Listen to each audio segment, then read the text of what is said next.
Dans cette séance, du coup, nous allons importer notre landscape, du coup, donc le créer sur Blender. Donc pour ce faire, on va ici créer un plan. Et ce plan, du coup, on va le renommer en landscape. Donc SM landscape directement. Et donc l'avantage de créer le plan avec Blender, en fait, directement pas avec les outils du coup d'Unreal, ça va être l'optimisation avec Nanite. En fait, c'est que du coup, donc le mesh sera très dense en termes de détails, mais du coup ne pèsera quasiment rien. D'accord ? Donc on va ici donc rajouter donc une subdivision en simple, et du coup cette subdivision on va la monter à 6. Suite à ça, on va rajouter une autre subdivision derrière, et celle-ci sera à 6 également. Donc là ça fait énormément de polygones, mais du coup ça va donc préciser notre relief en termes de détails, et du coup ça va donner énormément de densité au niveau du plan. Donc là maintenant qu'on a donc 6 niveaux et 6 niveaux, donc du coup on va rajouter un déplacement, et dans ce déplacement on va créer donc une texture avec notre heatmap qu'on a créé sur Photoshop, d'accord ? Donc celle qu'on a peinte avec les nuances de gris, etc. Donc là, je vais juste réduire un peu les subdivs pour l'instant, on va mettre à 3. Hein. Hop, voilà, histoire de réduire un peu le poly count, et après on le boostera une fois qu'on aura terminé. Donc là, on va créer donc une nouvelle texture, donc celle-ci va s'appeler T-Disp Landscape. Et du coup, on va ici, donc dans le paramètre de texture, donc en bas, d'accord ? Et là, en fait, vous allez donc image ou vidéo, ouvrir donc l'image qu'on a créée. Donc là, on va donc dans référence, donc ressources, landscape 8, et là, on prend notre landscape. Et là, ça crée notre terrain propre, vous voyez ?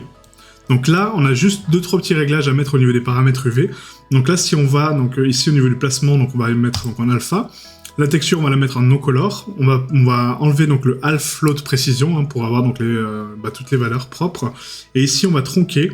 Donc la texture, on va la tronquer, donc pas la répéter. Et au niveau des paramètres minimum ici, on va mettre donc 0.1, 0.01.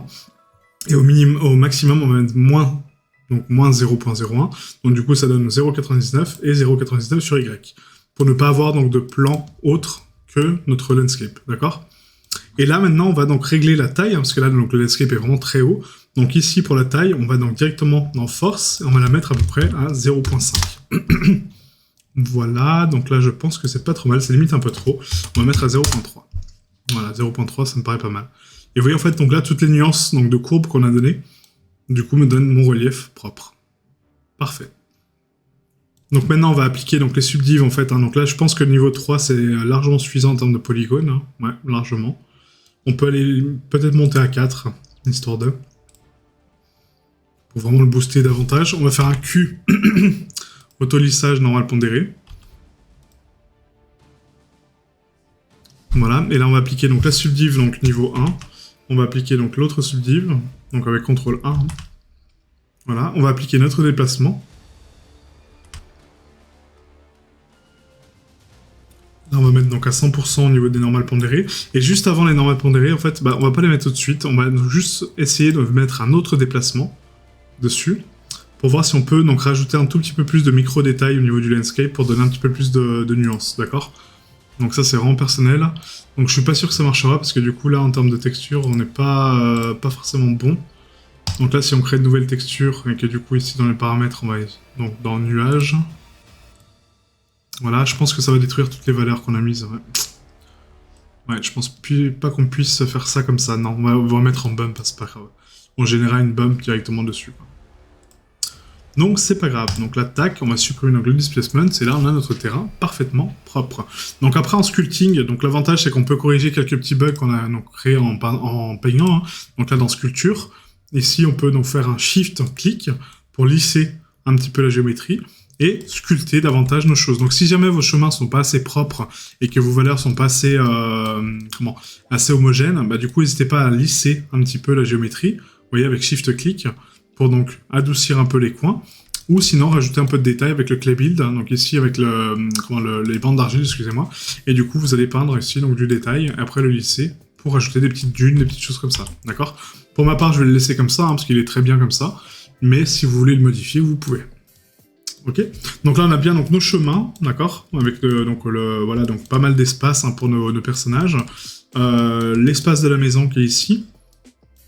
Et là, on voit un petit peu de saccade, donc ici, en termes de géométrie. Donc là, on peut lisser un peu, effectivement, parce que c'est un peu too much, en termes de saccade. Donc là, on va lisser un peu cette géométrie. Voilà, pour éviter un peu cet étirement, hein, qui est vraiment pas joli. Voilà, on peut lisser un peu les coins aussi, hein, les bordures. Et ça permet juste d'adoucir un peu le mesh, quoi. Et oui, en fait, donc du coup, une 8 map, d'accord, donc une carte de hauteur, bah, peut vous générer le terrain que vous voulez. Hein. Vous avez juste à jouer avec les nuances donc, de noir, de blanc, de gris, et vous avez un landscape à votre guise, tout simplement. Donc là, on va laisser juste la jonction ici hein, pour pas faire de grosses démarcations de géométrie. Voilà, là on peut laisser un peu d'aléatoire, hein, c'est pas gênant. Et là je regarde s'il n'y a pas d'autres étirements, s'il y a un petit peu là. On va lisser davantage. Hop. Voilà, et là aussi un petit peu. Voilà. Parfait, parfait. Nickel. Voilà, donc maintenant qu'on a notre landscape, du coup la prochaine étape va être donc le placement des mèches. Donc on va placer nos mèches donc un par un correctement. Donc là ce qu'on peut faire déjà c'est importer notre plane. Donc ici image as planes. Et là en fait donc sur notre image as planes on va l'apporter donc notre référence mais avec le placement, d'accord? Comme ça on aura donc vraiment les éléments. Donc là on va passer juste ici en mode cap donc en texture. Et donc là ça marche pas, pourquoi? Là, on est en placement 8 map. C'est pas ça, bah si pourtant. C'est bien ma texture, pourquoi elle s'affiche pas?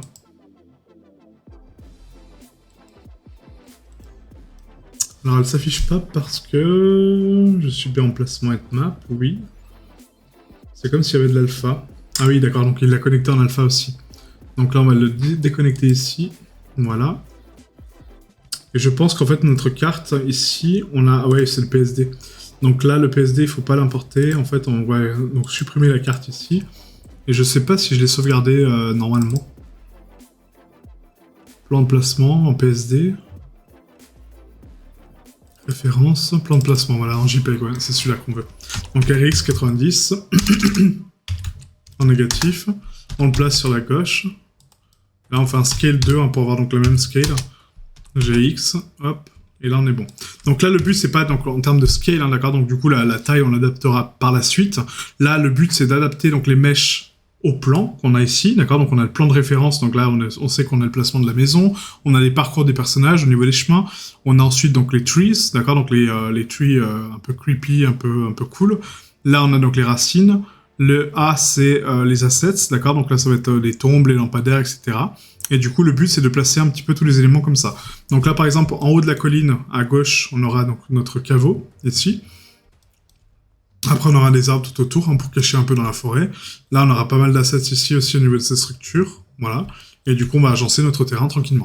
Donc là, ça va prendre beaucoup de temps, parce que le placement, je ne l'ai pas fait encore. Donc du coup, je vais le faire avec vous. Hein, comme ça, on va étudier un petit peu le placement. Et l'intérêt, surtout par rapport à nos plans caméra, hein, c'est ça le plus important. Mais... on va placer tous nos assets ensemble, comme ça vous avez exactement la même chose que moi, et vous comprenez un petit peu la logique des placements d'assets.